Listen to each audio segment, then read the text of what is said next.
Caro estudante, caro vestibulando, tudo bem com você? Eu sou o professor André, de Literatura, da Oficina do Estudante. Trago hoje algumas considerações sobre esse romance moderno solicitado, não de hoje, pelo vestibular da Unicamp, Terra Sonâmbula, do escritor moçambicano Mia Couto. Não estranhe a presença de literaturas africanas de expressão portuguesa nos grandes vestibulares nos últimos anos. Esse ano, por exemplo, a FUVEST cobra Mayombe, de Pepetela. A Unicamp, por sua vez, continua com Terra Sonâmbula, de Mia Couto, uma espécie de relato simbólico da guerra de libertação colonial naquele país, localizado aí na porção sul do continente africano. Vamos falar um pouquinho sobre essa obra então, vamos lá. Em primeiro lugar, os aspectos estruturais. Terra Sonâmbula não é facilmente classificável dentro de um dos gêneros tradicionais. Então, Terra Sonâmbula seria o quê? Romance? Também, já que nós temos aqui o traçado de uma narrativa longa. No entanto, o que nós temos dentro do livro como um todo é o diário. Nós temos a presença de carta, nós temos a presença de elementos lendários ou até mesmo mitológicos, nós temos a presença de provérbio, aquelas frases curtas, com um sentido moralizante, normalmente colocados na boca de uma personagem sábia. Então, se nós temos essa diversidade de gêneros, é correto qualificar Terra Sonâmbula como uma obra híbrida, é isso mesmo, uma obra híbrida, ou seja, não qualificada dentro de um ou outro gênero específico, como numa gaveta, um gênero tradicional, obra de gênero híbrido, portanto, misturando todos esses elementos estruturais de tal modo que nós não temos então aí uma precisão dentro de uma categoria pré-definida. A história de Terra Sonâmbula é sobretudo uma história de viagem. Nós temos dois personagens principais num primeiro plano da narrativa, um menino e um velho. Esse menino se chama Muidinga, um menino, ou como se diz com as próprias palavras do narrador, um miúdo, um garoto, uma criança. O homem idoso, que é uma espécie de tutor, de guia, de orientador do garoto, é o velho Tuahir.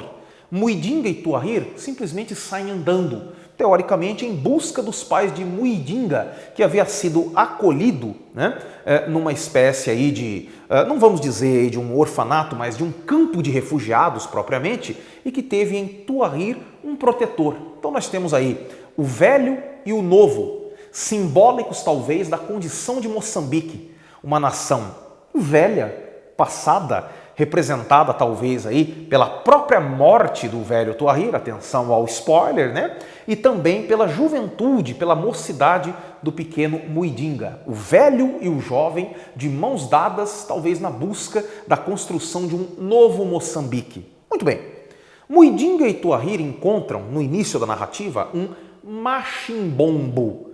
Não fique espantado com palavras que não pertencem ao léxico, ao vocabulário do português brasileiro. Afinal, nós estamos diante aqui de uma literatura estrangeira, apesar de ser escrita em língua portuguesa. Literatura africana de expressão portuguesa. Machimbombo significa nada menos do que ônibus, um ônibus. Então, Tuahir e Muidinga se encontram perante um ônibus incendiado. E na parte de fora desse ônibus incendiado, nós temos um cadáver e nós temos ao lado desse cadáver uma espécie de bolsa, uma sacola que contém um diário. A partir da leitura desse diário, Muidinga vai descobrir a trajetória de Kinzu, que era aquele falecido, aquele morto, aquele cadáver ali colocado, que narrava a história de sua vida num outro plano da narrativa.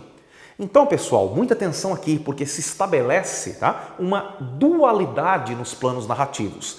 No presente da história, nós temos o garoto e o velho, Muidinga e Tuahir. E num passado, na história lida por Muidinga para o velho, nós temos Kinzu contando as suas memórias. E essas memórias de Kinzu terão elementos sentimentais, elementos líricos, elementos amorosos e também elementos históricos, como por exemplo nas partes em que Kinzu narra a sua vontade de se tornar um guerreiro Naparama, uma espécie de libertador nacional, por que não dizer aí de maneira bastante popular, uma espécie de super-herói nacional do povo moçambicano. A própria morte de Kinzu vai revelar então o quê? Uma espécie de morte dos ideais. Mas a sobrevivência de Muidinga representa o aparecimento e a permanência da esperança. Muidinga acaba sobrevivendo. E as lições de Kinzu, que são lidas nos seus cadernos, representam então uma experiência. Não só uma experiência de vida, mas uma experiência de leitura. Então o que nós temos aí também é um exercício metalinguístico, a leitura servindo como um elemento ou um instrumento de descoberta da vida por parte do jovem que começava a desabrochar, Muidinga. Então nós terminamos essa brevíssima análise falando desse ponto importante do ponto de vista estrutural, que é a oscilação, a mudança relativa do foco narrativo. Em cada uma das partes da obra, nós temos essa alternância regular. De um lado, fala o narrador em terceira pessoa, que está ligado ao tempo presente da narrativa.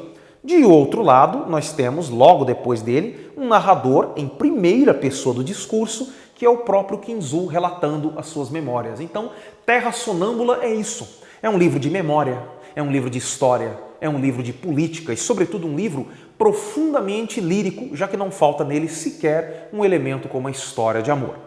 Eu desejo a você uma boa leitura e quero também que você se inscreva no nosso canal se já não o fez, ou melhor, se ainda não o fez. Faça-o já. Vamos lá então, pessoal, desejo uma boa leitura. Terra Sonâmbula, o livro aí mais recente, o mais novo do vestibular da Unicamp, 1992. Espero que essa análise tenha ajudado você na leitura e na interpretação da obra. Um grande abraço.